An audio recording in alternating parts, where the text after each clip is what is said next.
The night before my wedding, I was sitting alone in a quiet hotel conference room, staring at a stack of legal papers that could change the rest of my life.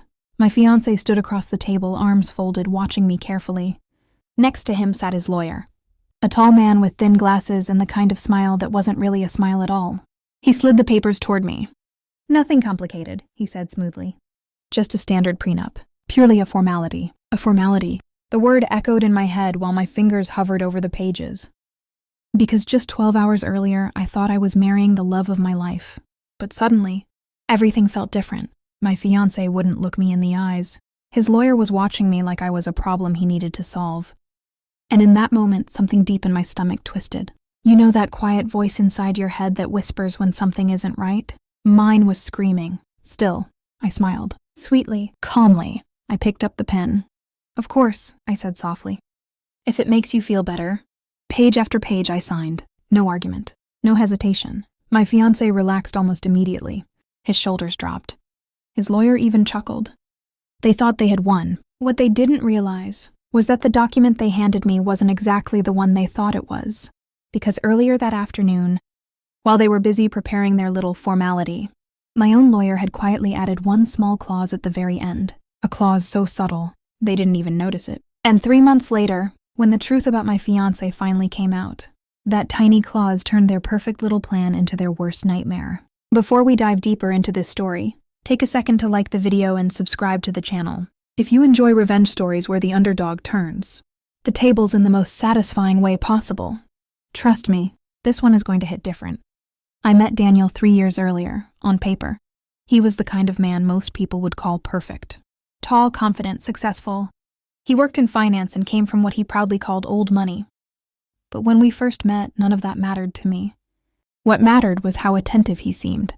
He remembered little things, my favorite coffee order, the book I mentioned once in passing, the way I hated crowded restaurants. For the first year, he treated me like I was the center of his world. Then slowly, little things started changing. It wasn't obvious at first. Just small comments, little jokes, the kind that made you pause for half a second and wonder if you heard them correctly. Like the time we were having dinner with his friends and someone asked what I did for work. "I'm a project manager," I said. Daniel laughed.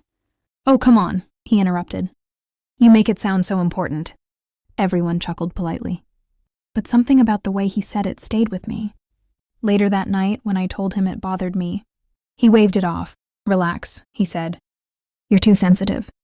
That phrase became his favorite weapon. Too sensitive. Too emotional, too dramatic. At first I ignored it, but over time, I noticed something else. Daniel loved control.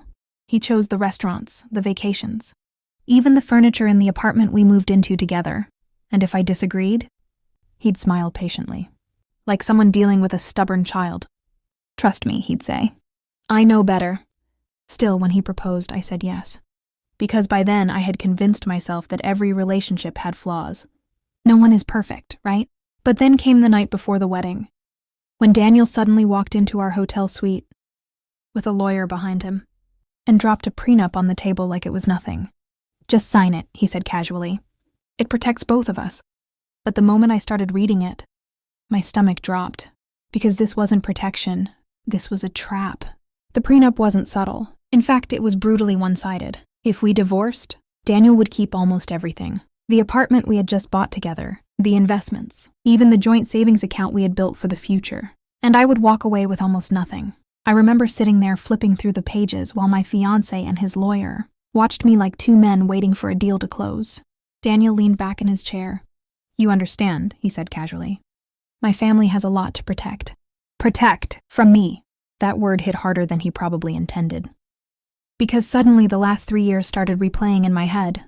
The jokes about my career, the subtle comments about money, the way he always insisted on controlling every decision. This wasn't about protection. This was about power. But instead of arguing, I did something else. I asked for 20 minutes. Daniel looked annoyed. His lawyer looked suspicious. But eventually they agreed. I walked out of the room and called someone I trusted. My lawyer, a quiet, meticulous woman named Sarah, who had helped me review contracts for my own work in the past. When I sent her the prenup, she didn't even hesitate.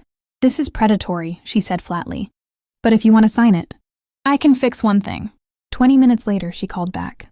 I added a clause, she said. A very simple one. If either party was proven to have committed financial fraud, hidden assets, or engaged in infidelity during the marriage, the entire prenup would become null and void. Every asset would then be divided equally. I remember asking her one question. Will they notice? She paused, then laughed softly. People who think they're smarter than everyone else rarely read the fine print.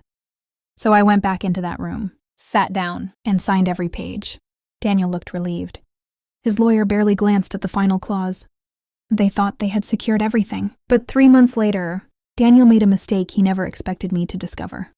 It started with a message, one notification on Daniel's phone that popped up while he was in the shower. A name I didn't recognize. Curiosity got the better of me. What I found wasn't just an affair. It was a full double life. Daniel had been secretly seeing another woman for over a year. But it got worse. Much worse. He had also been hiding money. Large transfers from his accounts. Into a separate investment fund. Under his brother's name. Money he planned to keep hidden, just in case we ever divorced. I didn't scream. I didn't confront him. Instead, I quietly gathered everything. Screenshots, bank records, messages, and then I called Sarah. 2 months later, we were sitting in a courtroom. Daniel looked confident at first. His lawyer smirked like the outcome was already decided, until Sarah slid the evidence across the table. Infidelity, hidden assets, financial deception, and then she pointed to the clause at the bottom of the prenup, the one they never bothered reading. I will never forget Daniel's face when the judge said the words. The prenuptial agreement is null and void. Half of everything, gone, just like that. The funny thing about arrogance is that it blinds people. Daniel thought he was smarter than me, smarter than my lawyer, smarter than the system. But the truth is, people who build traps for others often fall into them themselves. All it takes is patience and reading the fine print. 3 months after the divorce, I moved into a new apartment. Half of the assets he tried so hard to protect helped pay for it.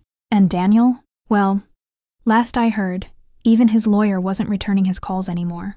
If this revenge story made you smile even a little, make sure to hit that like button and subscribe for more stories, where karma shows up right on time.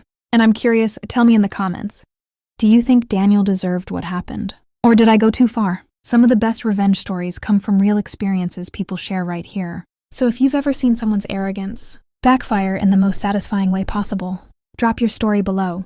And remember, sometimes the most powerful weapon isn't anger, it's patience and a perfectly written clause.